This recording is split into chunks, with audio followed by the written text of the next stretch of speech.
அனைவருக்கும் வணக்கம். நான் உங்கள் ஜோதிட சதா. இந்த பதிவில் ஜீவசமாதி வழிபாடை யார் மேற்கொள்ள வேண்டும், யாருக்கு ஜீவசமாதி வழிபாடு அப்படிங்கிறது பண்ணுனா ஒரு நல்ல பெரும் பாக்கியத்தை கொடுக்கும் அப்படிங்கிற விஷயத்தை பற்றி தான் நாம் இந்த பதிவில் நம்ம தெளிவாக பார்க்க போகிறோம். அந்த ஜாதகர்கள் எந்த நாமயோகத்தில் பிறந்தவர்களாக இருந்தால் அவர்கள் இந்த வழிபாடை மேற்கொள்ள வேண்டும் அப்படிங்கிற ஒரு விஷயத்தையும் இந்த பதிவில் நான் தெளிவாக சொல்லியிருக்கிறேன்.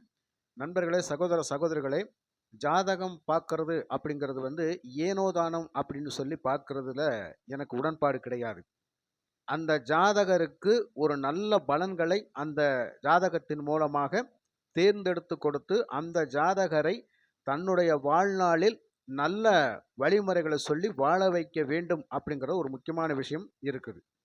ஆக ஒரு ஜாதகருக்கு ஜாதகத்தின் மூலமாக எதிர்காலத்தில் நடக்கக்கூடிய நல்ல பலன்களை தேடி எடுத்து அவர்களை அந்த பாதையில் நல்ல பாதையில் பயணிக்க வைத்தால் அந்த ஜாதகர்களுக்கு தன்னுடைய வாழ்நாளில் நிறைய அவங்க துன்பங்கள்லேருந்து விடுபட்டு மகிழ்ச்சிகரமான ஒரு வாழ்க்கையை அவர்கள் வாழ முடியும். அப்படிங்கிறதுக்கு ஜோதிடம் ரொம்ப ரொம்ப உறுதுணையாக இருக்க வேண்டும்.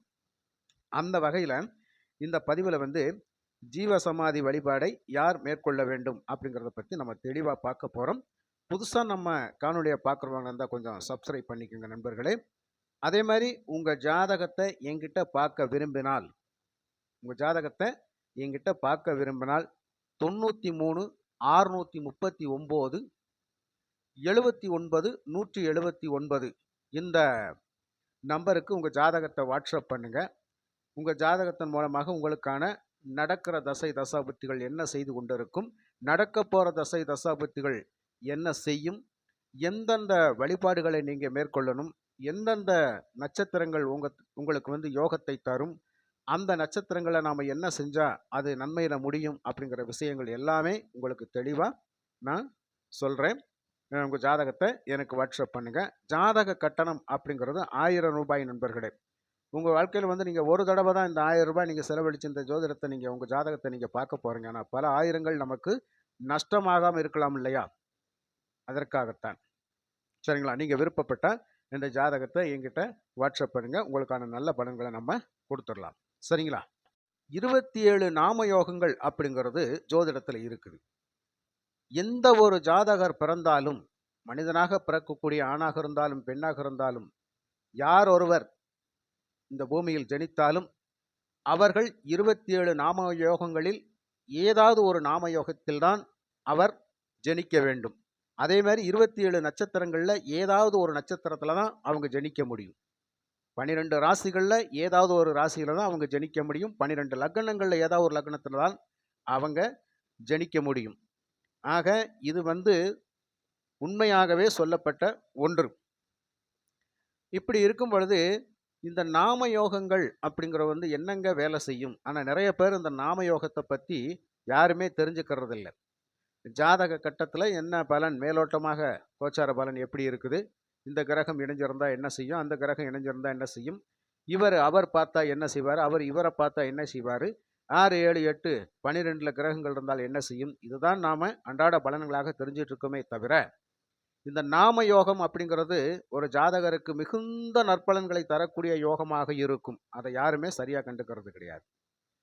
ஆனால் அந்த நாமயோகத்தை எடுத்து அந்த நாமயோகத்தில் பிறந்தவர்களுக்கு என்னென்ன வழிபாடுகள் மேற்கொள்ளணும் அப்படிங்கிற அந்த குறைநிறைகளை எடுத்து நம்ம சொல்லிட்டோம் அப்படின்னு சொன்னால் அந்த நாமயோகம்தான் அந்த ஜாதகரை வழிநடத்தி கொண்டிருக்கும். ஜாதகமே மைனஸாக இருந்தாலும் இந்த நாமயோகத்தின் மூலமாக நன்மையான பலன்களை அடைய முடியும். சரிங்களா? அந்த விதத்தில் ஜீவசமாதி வழிபாடை யார் மேற்கொள்ள வேண்டும் அப்படிங்கிற ஒரு பதிவை தான் இப்போ நம்ம பார்க்க போகிறோம். 27 நாமயோகங்களில் வரியான் நாமயோகம் அப்படிங்கிற ஒரு நாமயோகம் இருக்குது. இந்த நாமயோகத்தில் பிறக்கிறவங்களுக்கு குரு பகவான் யோகாதிபதியாகவும் சூரியன் அவயோகியாகவும் வருகின்றார். குரு யோகாதிபதி என்றால் குருவனுடைய நட்சத்திரங்கள் புனர்பூஷம், விஷாகம், புரட்டாதி நட்சத்திரம் யோகத்தை தரும். சூரியன் அவயோகி என்றால் கார்த்திகை, உத்திரம், உத்திராடம் நட்சத்திரங்கள் இவர்களுக்கு நன்மையை தராது அப்படிங்கிற ஒரு விஷயத்தை நீங்கள் தெரிஞ்சுக்கங்க.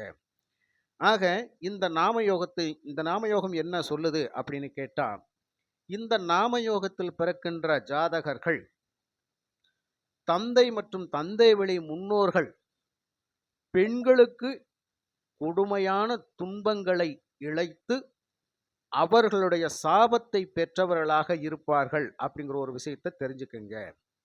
சூரியன் தந்தைகாரகன், ஆத்மகாரகன், தலைமை பண்புகளுக்கு பொறுப்பாளர், உயர் பதவிகளுக்கும் அவர்தான் பொறுப்பாளர், அரசு தொடர்பில் இருக்கிற அத்தனை பேருக்கும் அவர்தான் பொறுப்பாளர்.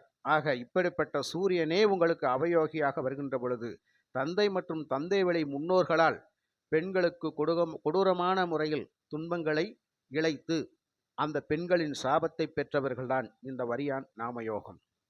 எப்படிங்க?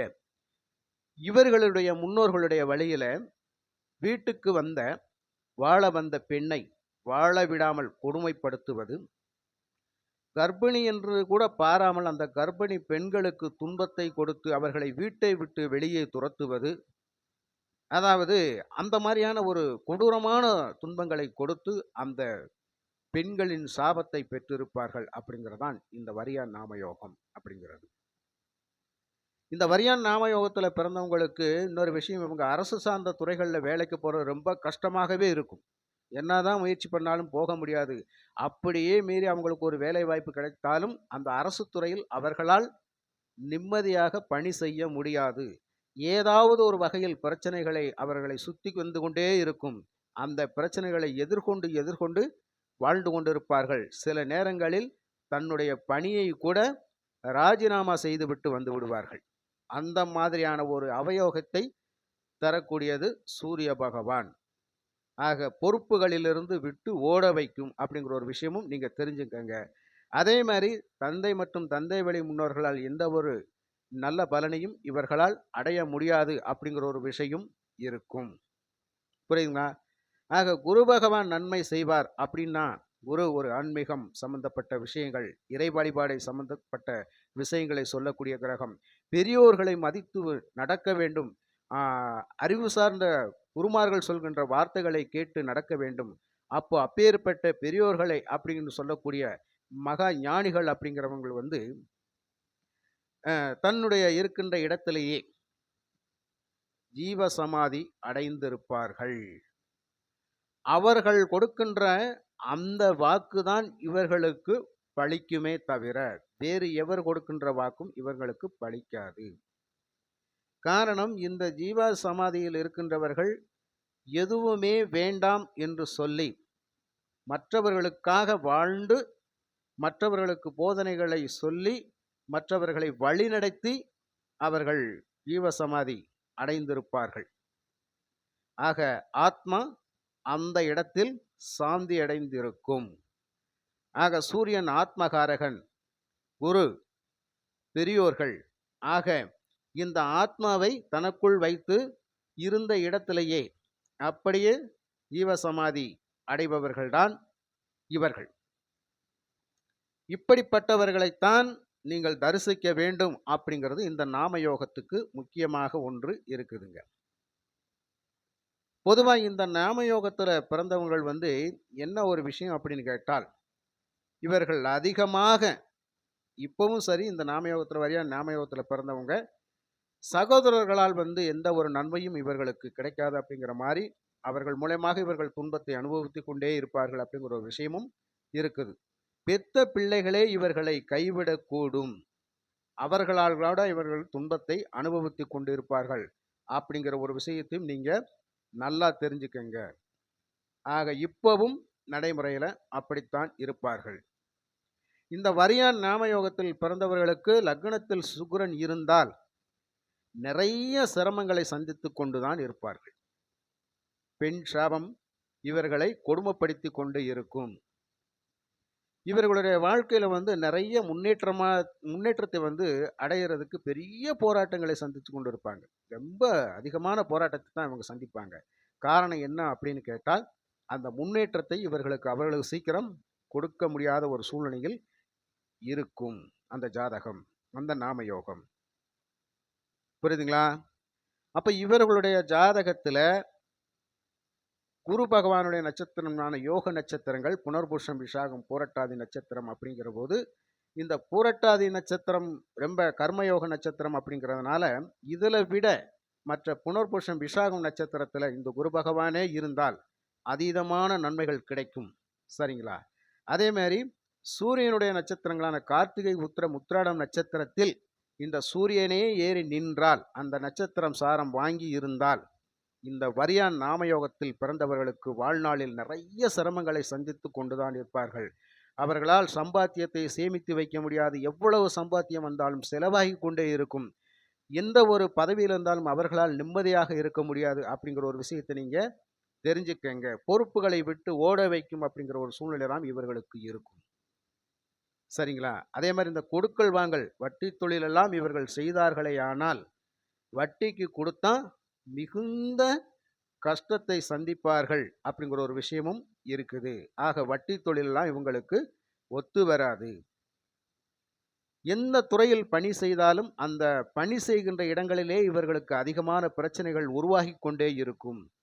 ஆக சூரியன் உங்க ஜாதகத்தில் அவருடைய சுய நட்சத்திரத்தில் இருந்தால் மிகுந்த துன்பம்தான் நடக்கும்.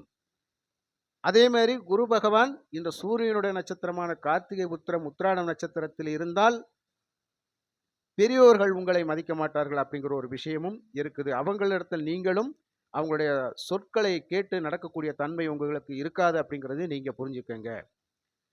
ஆக குரு பகவானுடைய நட்சத்திர சூரியன் நிற்பதோ, சூரியனுடைய நட்சத்திரத்துல குரு பகவான் நிற்பதோ கூடாது. அதே மாதிரி அவயோகி போய் குரு பகவானுடைய நட்சத்திரத்திலிருந்தா யோகம் செய்ய விடுவாரா? செய்ய விட மாட்டார்.